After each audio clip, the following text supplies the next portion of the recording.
This is when we were flying around Idabelle, Oklahoma. There's the airport that we were at. There was not much up there. It was just obviously a runway, small little ramp with one row of T-hangers, but it's all brand new. And so that's kind of cool. But it's real pretty flying up there. You're around a bunch of tall trees and some real pretty lakes up there. And this shot right here is when we're coming in. We decided to play around a little bit, do a little low pass over the runway.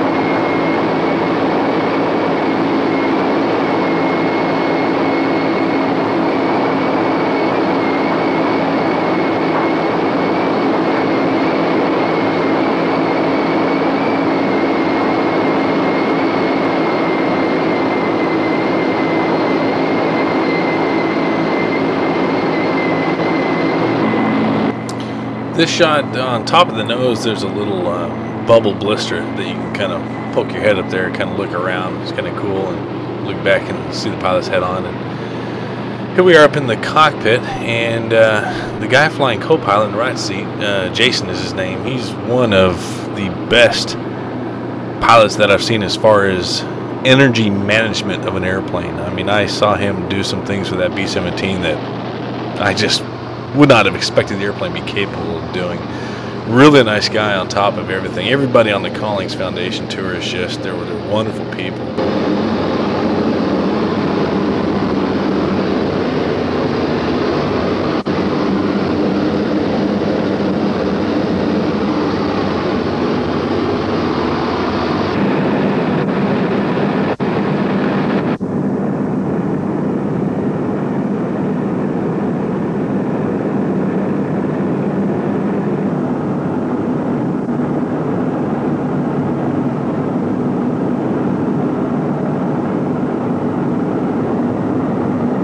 Look closely there, those two lights right there, that's actually the B-24. We were both up flying at the same time, so we decided to chase each other over one of the lakes up there in Idabelle, Oklahoma. Here in a second you'll see us join up in formation along the left side of the B-24, and I was lucky enough to be able to fly both the airplanes, both the B-17 and the B-24. They let me fly them for about 30 minutes each, and very loose formation, just trying to maintain altitude. Totally not used to that much airplane. Now, I'm not a pilot. I don't have my license, but I've been really lucky to fly in a lot of different kind of airplanes over the years, and a lot of different kind of pilots, and I've gained a lot of respect for those kind of guys. But these airplanes were more than anything I'd ever put my hands on before, obviously.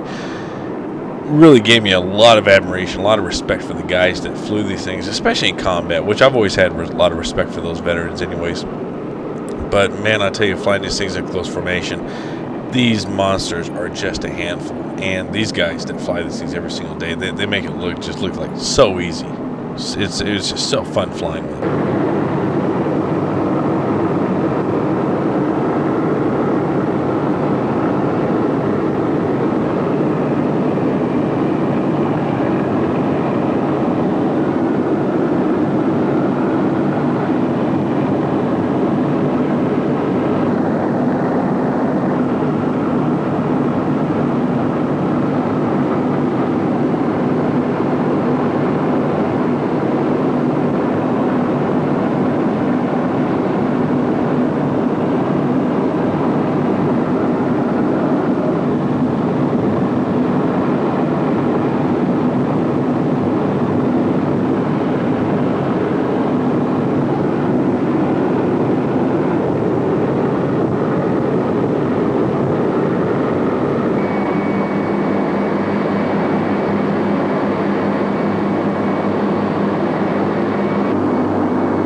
Right about now is when we start forming up on the B-24. There it is. Yeah, I see it through the glass there. And you can see through all the bugs over there. Man, I'll tell you, flying low over trees and water, you really pick up a lot of bugs flying that low over that kind of terrain.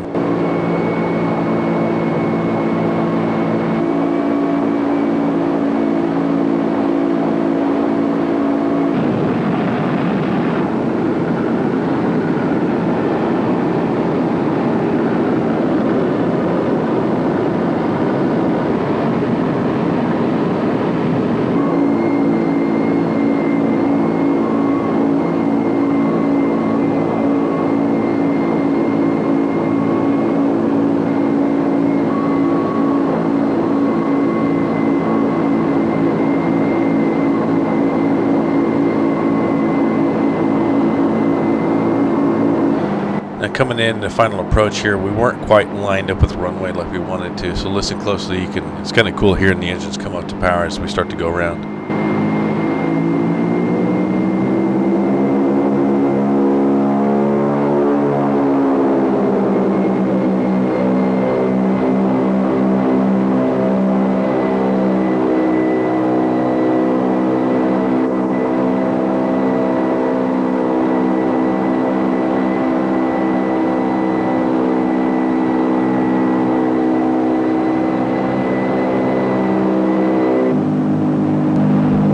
That's actually me riding up in the bombardier section, the nose of the B-17 as we're flying around.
This is a pretty cool part. We're just right on the edge of the runway when the B-17 was taking off, and watch closely because the wingtip goes over our heads, probably about maybe 6 or 7 feet at the most.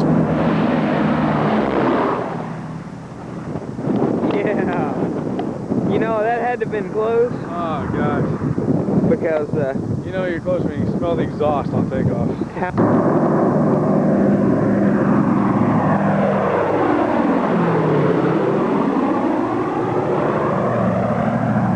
He saw us on the runway, and then now. This right here is the nose compartment on the B-24. That's Ricky right there flying up the nose turret on the B-24. That's kind of a cool spot to sit in. It kind of puts you out there in front of everything. It's kind of a pretty cool view. And there's the Norton bomb sight. Here was in the radio compartment bay, looking up towards the front into the cockpit. Tell you that one airplane, boy, that's a hands-on airplane right there. You take your hands off the yoke and it starts moving. There's Bill and Dee Strawn. Bill was the crew chief. Dee is his wife, and super nice folks. Now this is walking down the catwalk, walking from the forward part of the bomb bay towards the back part of it, going into the tail. That right there is the back hatch for the ball turret. As you can see, the ball turret is normally retracted up. When they would lower it down during the combat missions for it to be able to move around and, of course, shoot the guns. Now, if you notice right there, I had to pull the lens cap away because that's open area. These bombers are very drafty, so you get a lot of air movement. There's Fred taking a nap right there. This is on our leg from Idabelle, Oklahoma, out to Las Cruces, New Mexico, and this was about a 5.5 to 5 hour, 45-minute flight in the air, one leg. We did it nonstop, and we took on as much fuel as we relatively could out of Oklahoma, getting out of there. And it was fun. It was fun flying that long of a leg. There's the tail gunner position right there. Even though you're flying these kind of bombers, we were still glad to get on the ground after doing that much flight time. But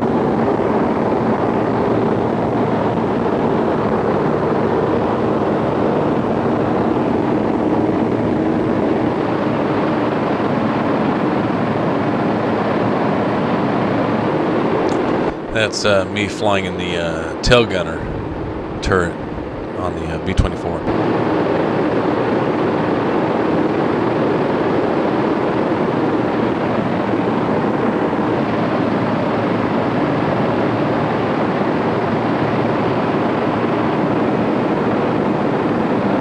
That was a fly that decided to hitch a ride on the B-24 for a little bit. I'm not sure where he got off. This part was pretty funny here. We took off relatively early morning out of Idabelle, Oklahoma. So, we all had breakfast, we all had coffee. Well, after a while, the coffee starts to catch up to you. This is Jason, one of the pilots. Came back to and grabbed an air sleek bag, and, well, I guess you know the rest. But what's funny is that he did not know that I was filming him with a video camera, so it was kind of a surprise to him whenever he finished.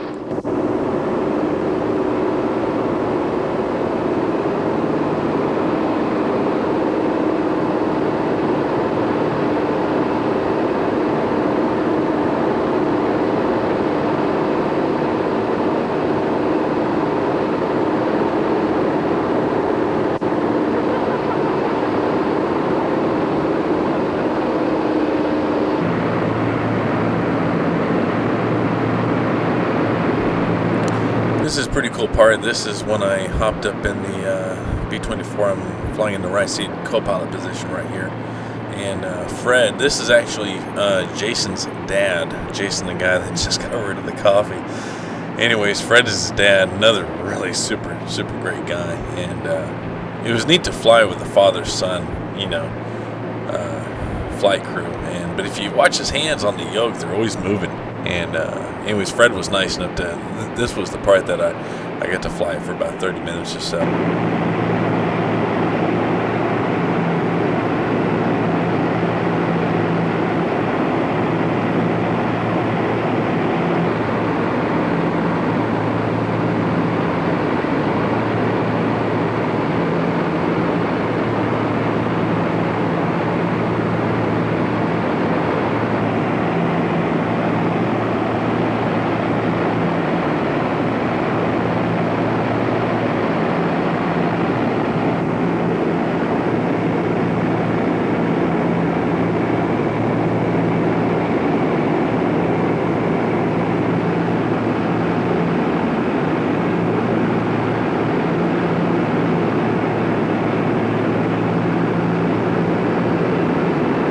While we were in Las Cruces, New Mexico, I didn't really shoot a lot of video, but one of the cool things that we did get to do is that a few of us got approached by this younger gentleman, and he offered to take us into a couple of hangars that were showcasing astronaut Frank Borman's personal aircraft collection, like Su-2, the Mustang, the T-6, P-39 Airacobra, just some gorgeous airplanes.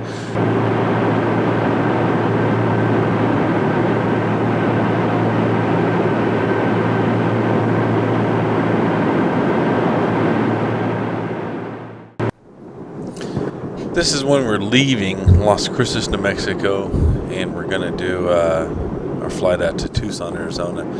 And there's Bill sitting out the top hatch of the B-24, doing his crew chief thing up there as they taxi out, make sure everything looks good. And we start our taxi out of the FBO.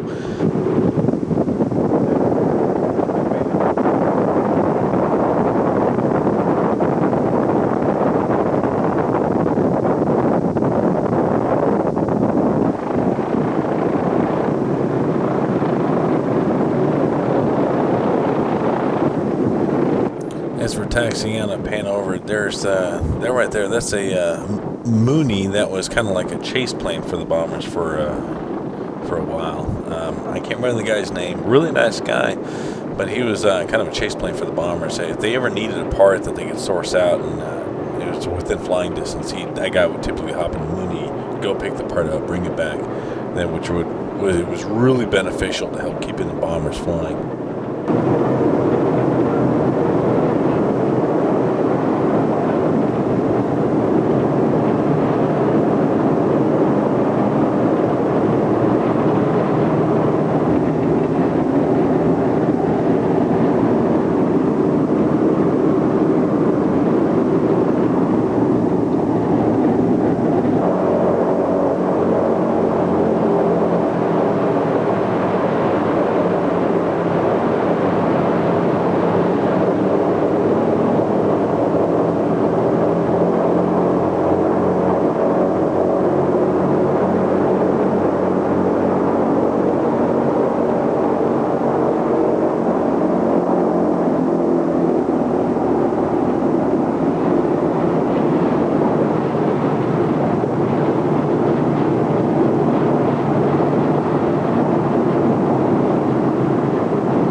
Alright, this is when we start our takeoff run out of Las Cruces, New Mexico, going out to Tucson, Arizona. They were nice enough to let me ride up in the nose section during the takeoff. I got to do it on takeoff and landing, which is not a common practice that they do, you know, just for safety regulations. But they were nice enough to let me stand up there, and it's kind of a rush being up there, you know, standing up during this whole thing. It's kind of a pretty cool experience.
This guy right here was one of the local news reporters over there in Las Cruces, New Mexico. We did basically, I guess, an equivalent to a media ride we gave a few cameramen and a few news reporters a ride from Las Cruces, New Mexico, out to Tucson, Arizona. There you saw he's got a hold of my video camera here and shot a little video of me as we're going out there, and he just kind of had a little fun with it.